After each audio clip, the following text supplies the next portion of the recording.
Just one word, my name I heard, my name in mother's prayer. I thought but little of it then, though reverence touched my heart for her whose love sought from above for me the better part. But then the sterner battles came with many a subtle snare. But my hope awoke when memory spoke my name in mother's prayer. I wandered on and heeded not God's oft-repeated call to turn from sin and live for him, to give to him my all, until at last of sin convinced I sank in despair. But again my hope awoke when memory spoke my name in mother's prayer. That bleeding heart, that soul so tired, has gone to her rest, but ere with me for aye shall be the memory of her trust. And when I enter heaven's gates and meet her over there, I'll praise the Lord for just one word, my name in mother's prayer. I've always loved that. I have always loved that, and used it so many times I can quote most of it for memory.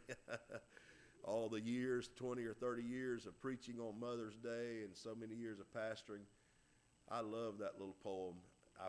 Brother Barry Watson preached years ago, and he preached about Mother's Prayer, and he quoted it, and I found it in M.R.D. Hahn's book, The Chemistry of the Blood.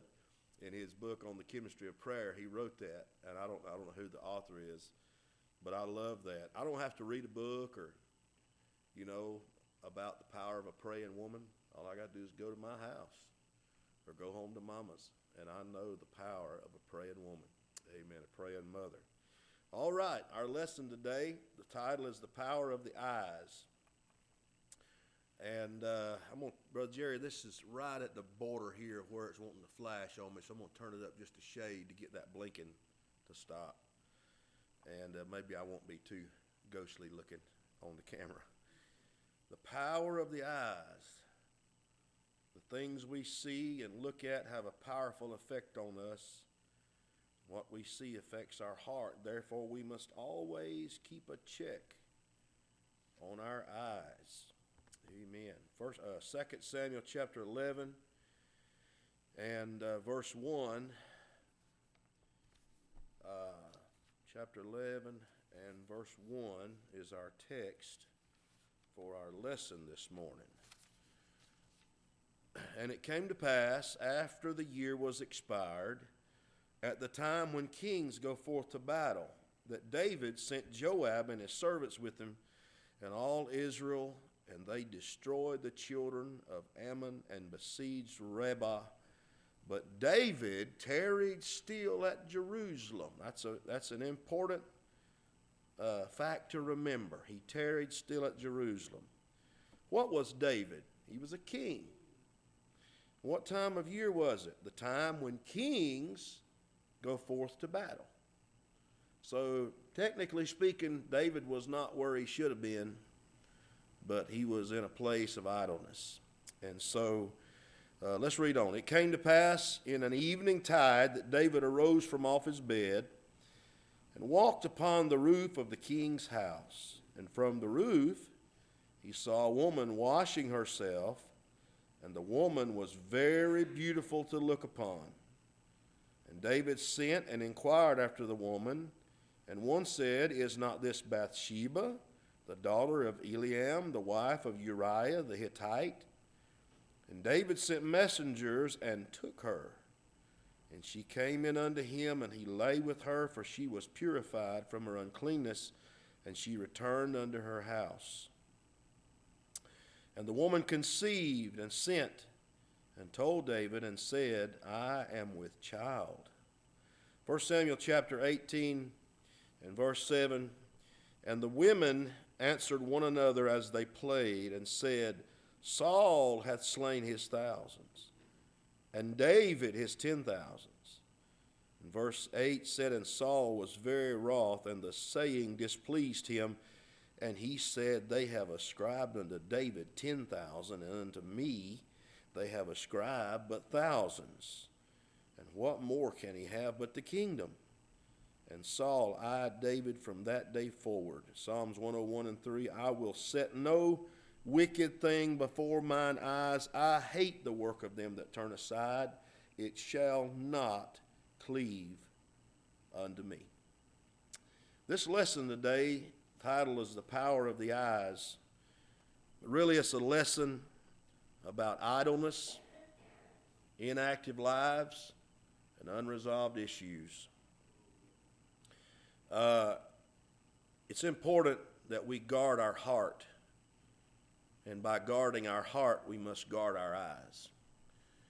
And the first part of our lesson deals with looking, coveting, lusting, and taking that is not yours. And the last part of our lesson is how things are looked at. Not what necessarily, but how that they are looked at. How Saul looked at David, eyed him with jealousy, and so on and so forth. It's amazing to me the effect and the power of our eyes. It's amazing to me the effect that it has upon us.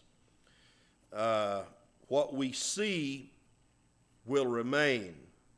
It seems like what we see registers deeper in our long-term memory. It's intriguing to me, has been for years, to know that words and sounds really are a poor means of communication. And I say that because sometimes sounds are more expressive than mere words. I'll give you an example. A moan, a sigh, a grunt. When somebody says,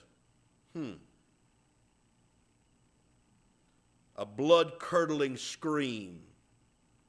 Sometimes those things are more expressive than words. You understand? And often, even silence can speak more expressively than words and sounds, but nothing is more expressive and clearly understood or remembered than what we see with our eyes. It stays with us. It's interesting to know that those who know such things tell us that only 15% of our communication is with words. The other 85% is body language, received and perceived through our eyes. What you do, you've heard that saying, what you do speaks so loud that folks can't hear what you say. So what they see you do and how they see you act speaks volumes. I remember the story of the crowded church on a Sunday morning, and the pastor was about to start his sermon, and in walked what appeared to be a vagabond, a homeless individual, hadn't shaved in ever, didn't look like, long hair, matted hair, and his clothes were dirty. He come in off the street, and the church was full. There was no seat. And so he stood at the back door a moment, and he looked around, and he made his way very timidly down, and he sat Indian style right by the front row in the aisle. He said, sit down. Didn't bother anybody. Just sat down and crossed his legs Indian style. And he just looked up, and everybody was quiet, wondering what's going to happen. And an old deacon who could barely walk because he had bad knees worse than mine, he got up from his seat and shuffled down that aisle to where that guy was, and everybody was thinking, he's about to get rid of him. He's fixing to get rid of this distraction. He's going to deal with that dude. He's going to come in and do that. But instead, much to their surprise, that old guy got a hold of the end of the pew and managed to sit down next to that homeless fella and crossed his legs Indian style and proceeded to look at the preacher as if, go ahead with your sermon. And he sat right there. And through that entire message, they sat there together, the homeless and the deacon, and enjoyed the sermon and heard the gospel. And when they was done, the preacher was done, the pastor said, what I have said, you will never remember. But what you have seen, you will never forget. And so the point of that story is that's a statement that can have a broad effect. What we have heard, we will never remember, but what we see, we will never forget. Talking of the lesson text today about David looking looking down on Bathsheba and seeing her washing herself on the rooftop. Some of y'all remember the old preacher from Oklahoma, Ralph Campbell, and he was preaching hard against television. And they said, "What about radio?" He said, "It ain't the same." They said, "Oh yeah." He said, "Oh no." He said, "If David had just heard Bathsheba splash in the water, it would have been one thing." He said, "But he saw her taking a bath. Therefore, it affected him a whole lot different." I guess we can say that's, as crass as that is, that's the truth. And so, looking at it, we have to understand what we see is, I guess, in that sense, what we get, what we remember, what we dwell upon. And looking at this, I want to just kind of not really deviate, but I want to try to bring some things in here. It's important that we guard our eyes, but more important that we guard our heart, because if eyes are the window of the soul, what we see goes into our soul. If you could say it that way, it affects us in such a deep manner. There's a little scenario that I have used for years, and I love this. It's a scenario that goes over 5 days. Day number 1, I walk down the road. There's a deep hole. I fall in. I am helpless. It's not my fault. It takes me forever to find a way out. Day number 2, I walk down the same road. There's a deep hole. I pretend I don't see it. I fall in again. I can't believe I'm in the same place, but still it ain't my fault. It takes me a long time to get out. Day number 3, I walk down the same road. There's the same hole. I see it there. I still fall in. It's a habit. My eyes are open. I know where I am. It's completely my fault. I get out immediately. Day number 4, I walk down the same road. There's that hole again. I walk around it. Day number 5, I walk down a different road. If you want to guard your heart, you got to learn to walk down a different road. If you want to guard your character sometime, you got to walk down a different road. You got to choose the situations that you allow yourself to be put into. And so what we have, and I know we are experts at being reactive. Everybody's reactive. It's how we react. But sometimes we fail at being what's called proactive, getting out ahead of stuff. It's important that when dealing with sin, we get out ahead of it. We cut it off at the pass. Stop it before it starts. Now, I realize sometimes we're caught unaware, and sometimes we're just careless, and sometimes our foolishness becomes a fetter, the fetters by which we are bound. It's been a talk quite a bit for the last 4 or 5 years. It's been a lot of talk about former Vice President Mike Pence, and they call it the Billy Graham rule. You familiar with that? He's never alone in a room with a woman without his wife there. Never. And even as a vice president, he would strive to maintain that. You know what it is? It speaks of integrity. He said, what's he afraid of? Probably, all in all, he's not afraid of anything. But sometimes you have to put yourself in situations where questions won't be asked. Because when questions are asked, then doubts are had, and your integrity is damaged. And so what he has done essentially, and I give him credit for it, I admire the sense in the fact that he tried to get out ahead of anything that would be said. That's called guarding your heart and guarding your character. Now, we're living in a sexual-driven society, and it was once a male-dominated culture, but now a broader range of opinions have opened the gates to a complete flood of everything lewd and all things lustful. There was a time when crass, perverted men stood on the street corners and watched on a rainy day just so they'd get to see a woman's ankles, because she'd pull her dress up just enough to keep it out of the puddles as she crossed the street, and they'd stand there and watch just so they'd get to see their ankles. My, how far we have come. We're not just driven in a sex-driven society, but we're living in a sin-driven society. 1 Chronicles chapter 12, verse 32 talks about the children of Issachar who had understanding of the times. What a great thought that we can have an understanding of the times that we're in, an understanding of our enemy, an understanding of our battles that we have to fight or avoid. It means something to me. What a great thought to have such understanding and to do two things: to beware and to be aware. Two things. So they sound alike: to beware and to be aware. One of them means to be conscious. Conscious. Is that right? Conscious. The other one means to be cautious. Two different things. You're aware that you're in a world that will cause you to falter and to fail. But I'm going to tell you something about living in this world. Isolation is not the answer. Insulation is. You hear me?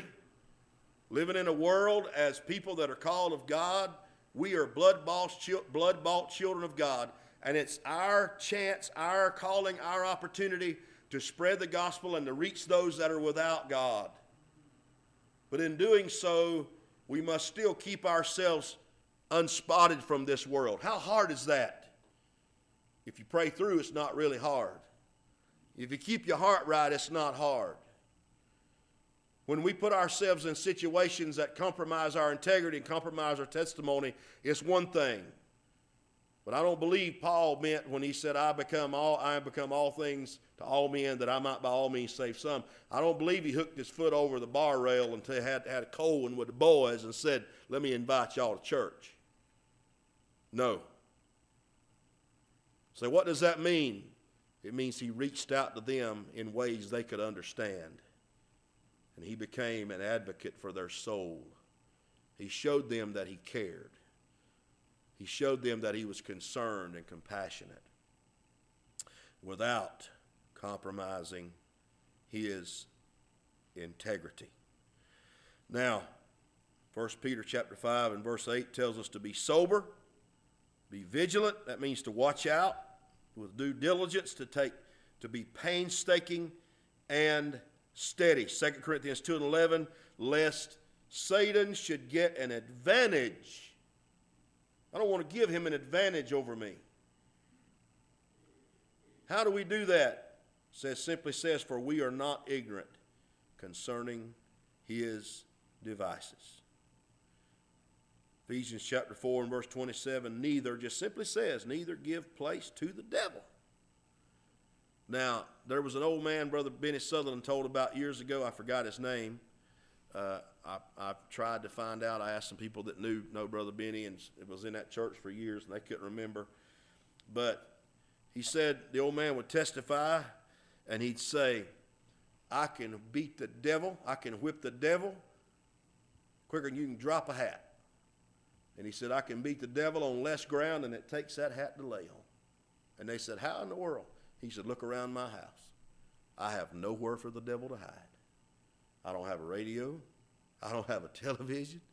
He had pulled himself, now he had in some sense insulated and isolated himself from the things of this world. He said, I don't have nowhere for the devil to hide. Makes me want to ask myself, are there hiding places in my life where that the enemy can hide and get an advantage of me? Where that he can cause me to see and look upon and lust and covet and be envious and jealous and have malice? Where that he can cause me to walk in the flesh and not fulfill the will of my Father? When I look at the opportunities that are there, I want to say to myself, let's pull away. Let's pull away. Let's insulate ourselves from the things of this world. There's a preacher that we all know that's preached here many times. He was fishing one day, and he run across something on the banks of the pond. It was a magazine, and he didn't go pick it up. He saw from a distance what it was, and he turned and quickly walked away, almost ran. And later on, his testimony was simply this from the pulpit. He said, if I had not ran away that day, I wouldn't be able to stand here this day. You understand? You got to guard your heart and guard your mind.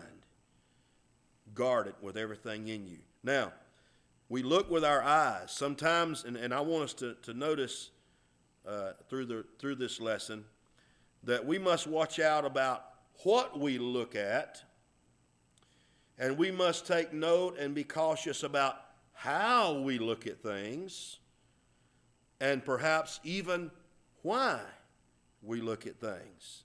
Now, moving on beyond just the looking at things, let's look at how we look and why we look. Let's talk for a minute about finding fault when there's no fault to be found. Let's talk about feeding suspicions, creating drama, busybodies. The breeding ground of these problems is a place where David was, and it is a place called idleness. Not being where you're supposed to be, doing what you're supposed to be doing.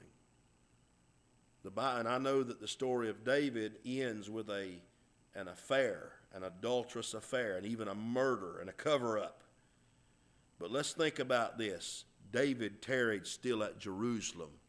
He was not doing his duty because the Bible said it was a time when kings go forth to battle.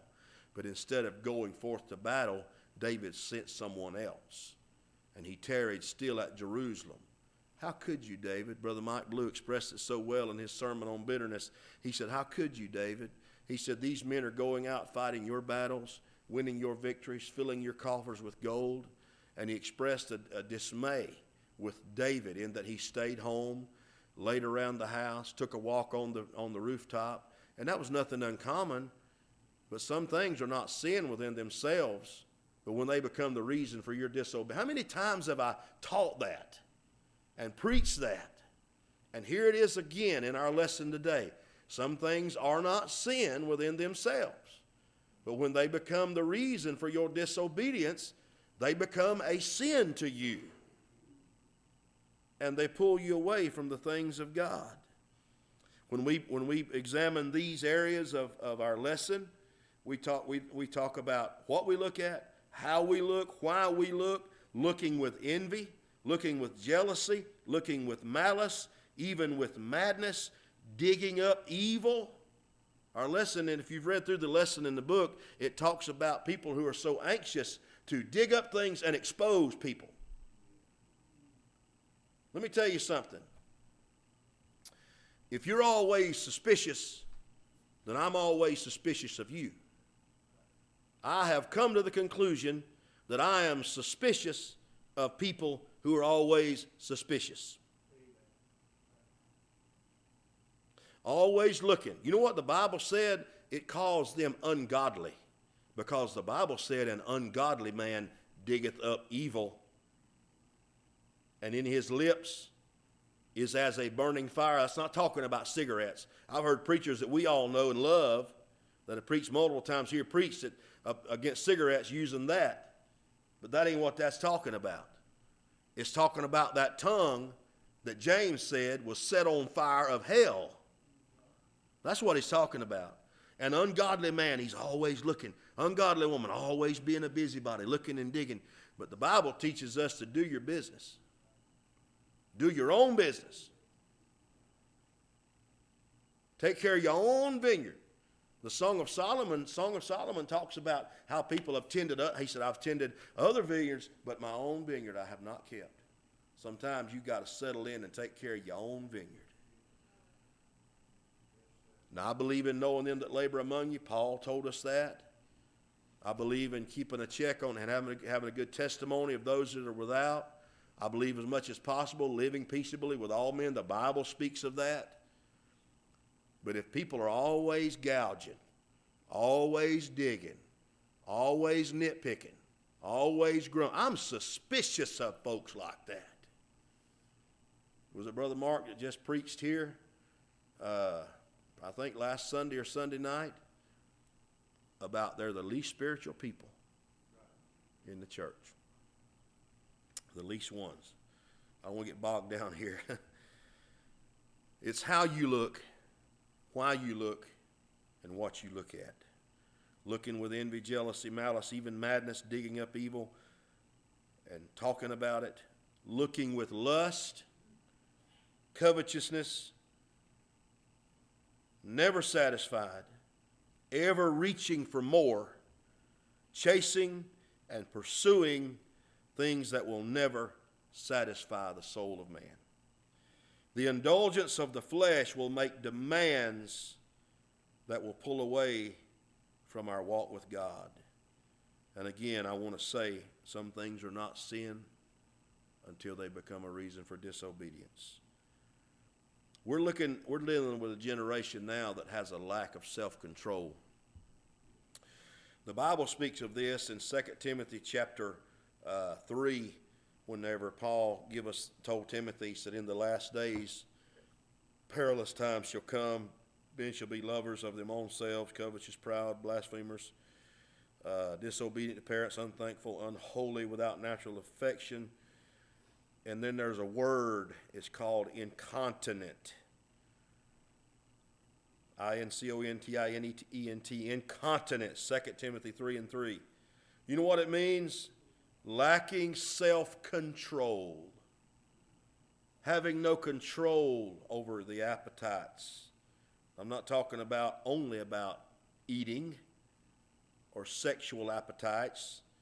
The appetites of this world, of the flesh, having no control, no moderation. Jesus in Luke 21:34 said, take heed that day take you unaware, and that your hearts be overcharged with drunkenness and surfeiting and the cares of this life. You know what surfeiting or surfeiting is? It's disgust caused by excess. Gluttony in any part of our life. When you say gluttony, people always talk about overeating. But there's more than one way. Surfeiting is being overcharged. Excessive indulgence.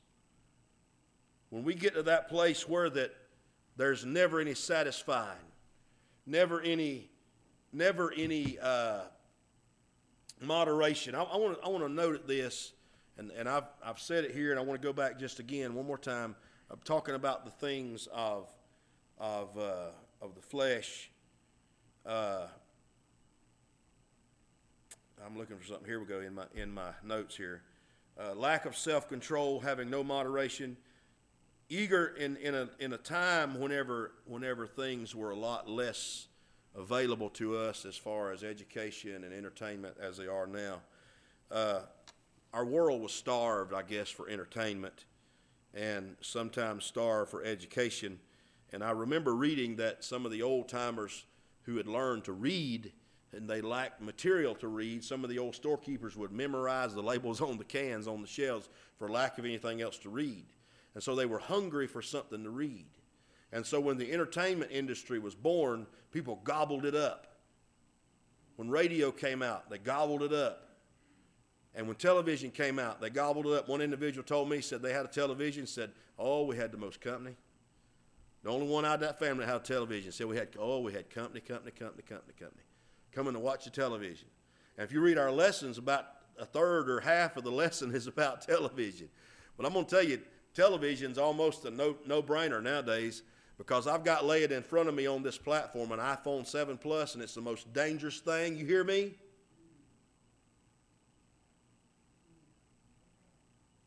And I'm not ashamed of the fact that this thing is within my reach 24 hours a day, 7 days a week. That's just the way it is. Yours is as well. I carry it on my side, and I wonder sometimes, what did we ever do without them? But we use them. They're necessary. But this is the most dangerous thing. Television don't hold a light to this. Pornography, lewdness, ungodliness, wickedness, worldliness have never. You remember when Avail was a money deal, and you could have an Avail count, and their their motto back in the 80s was, "You've never been closer to your money." I remember that. I remember the radio advertisement. One of them, an old guy said, "Well, my uncle keeps his money in a mattress and so on." And he said he's pretty close to his. They talked about a veil. You could easily access your funds. You've never been closer to your money.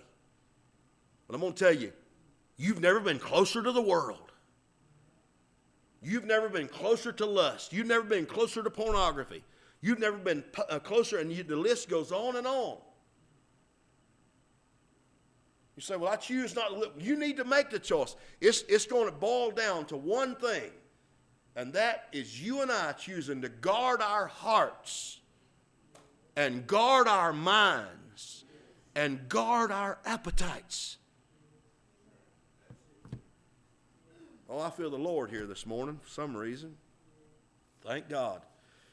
When Brother Mark Harrington gave me a Bible years ago, and it had this scribbled in the front of it. A man is at first surprised and startled by sin. Woo! Whoa! Woo! Turn my head. Been there. You have. Done that. Turned your head and walked away. Put blinders on. Tunnel vision. Sometimes you got to have it. I started to make me some safety glass type blinders out of paper this morning to put them on my glasses where I'd have tunnel vision. That way you'd understand sometimes you got to walk through this wicked world just like this. A man is at first startled by sin. Then it becomes pleasing, delightful. And it's all downhill from there. Then it becomes habitual, confirmed. Then that man becomes, or woman becomes, obstinate, impenitent, and then they are damned. I'm going to tell you something.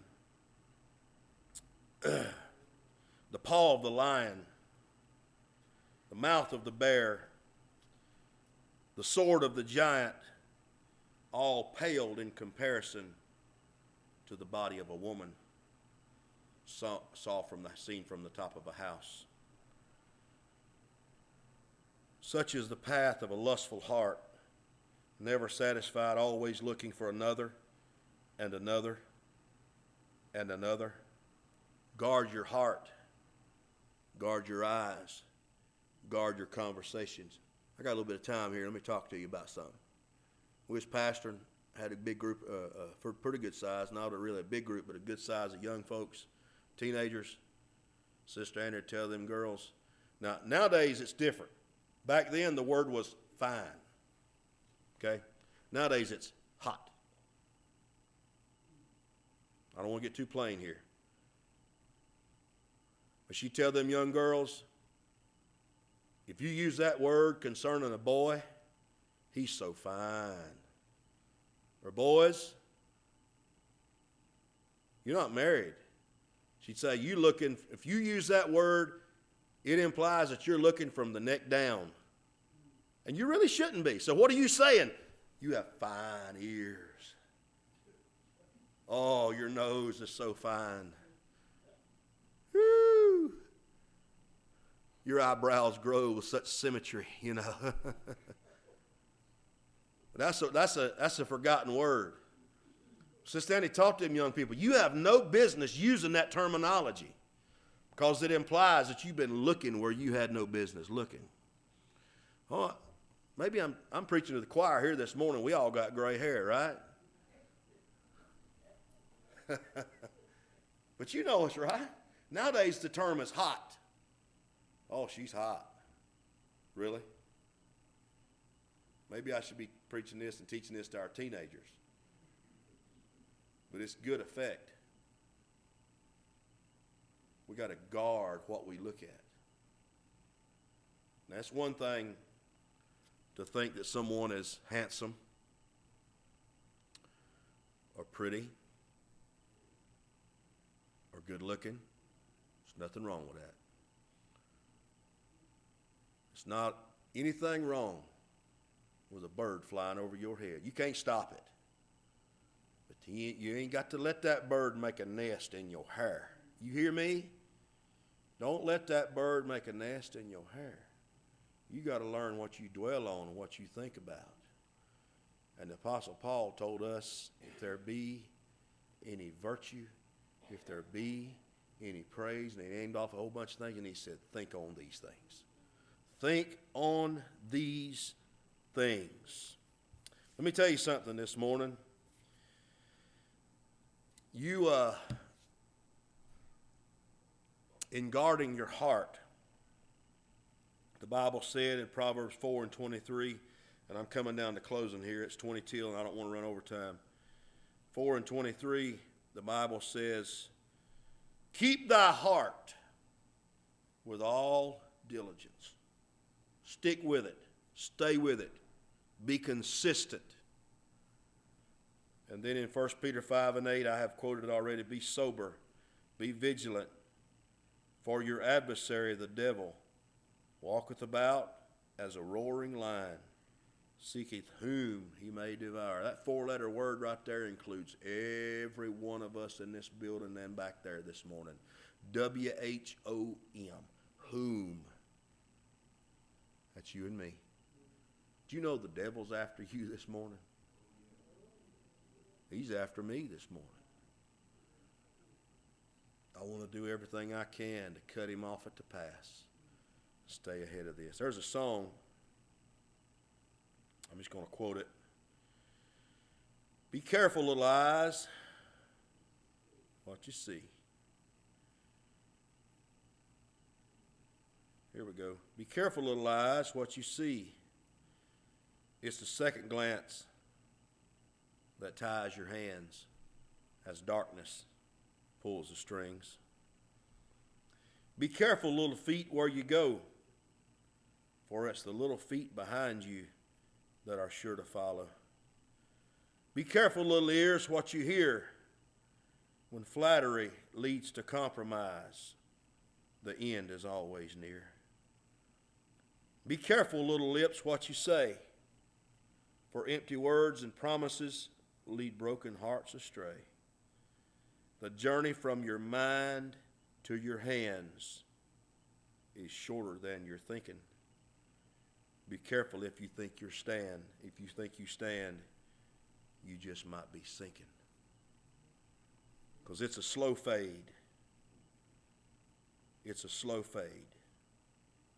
When black and white have turned to gray, it's a slow fade when you give yourself away. It's a slow fade when thoughts invade and choices are made. There's a price to be paid when you give yourself away, because people never crumble in a day. Backsliding is not a blowout. It is a slow leak. You hear me? Falling from grace is not a blowout. Oh, help me, God. But it's a slow leak. On our Lexus, on our car, we got a tire that I pumped it up. I don't know how many times. Sometime in the past, the sensor light came on. Said it's low on air. Well, I pulled it out the shop, pumped it up with my compressor. 3 different times, Annie, taking it to the dealership to be serviced. I don't know how they're checking for a leak, but they're not. They even pumped up the spare tire the other day and said, oh, sometimes that'll make that sensor come on. I know it will. Must be the sensor. Probably the sensor bad. I said, no. I told Annie, I said, I'm gritting my teeth while I'm telling you this, that people like that cannot find a leak in a tire. I don't believe they done it, Brother Mark. She's going to give me the man's phone number. I'm going to call him this week and say, look, I know it's not the sensor, because when I pump it up, the sensor light goes off. And when you pump it up, the same thing happens. It's a slow leak. Sensor's light's on right now. Sometime in the next day or so, I got to pull it out to my shop and pump that baby up. And you know what I'm going to have to keep doing? I'm going to have to keep pumping it up until it's fixed. It's going to always be an inconvenience. You know what the slow leak in your life is going to cause? You're going to have to keep working on it and keep working on it. It's going to pull away from your pleasure, pull away from your victory, pull away from your power until you get it fixed. And when it's fixed, then you can roll on for Jesus. I hate to be so crass like that, but you got to get it fixed, folks. Scripture said, settle it therefore in your heart. That's good advice. The lady went to the coal mine, and I'm closing with this. It's a quarter till, Brother Matt. I know you're waiting on me here. Lady went to the coal mine, and they was going on a tour of the coal mine. And she had a white dress on. Her friends made fun of her and laughed and said, you can't wear a white dress down into that coal mine. And she asked the tour guide, she said, is there anything to keep me from wearing a white dress into that coal mine? He said, no, ma'am. But there's a lot of things down there to keep you from wearing that white dress back out of that coal mine. You're going to get it dirty. You got to take the proper precautions. God forbid that when we reach others, that we become a castaway, or that we become a statistic, as it were. Appreciate your indulgence this morning. Keep thy heart, Proverbs said, with all diligence, for out of it are the issues of life. God bless you this morning. Thank you for your indulgence and for your attention.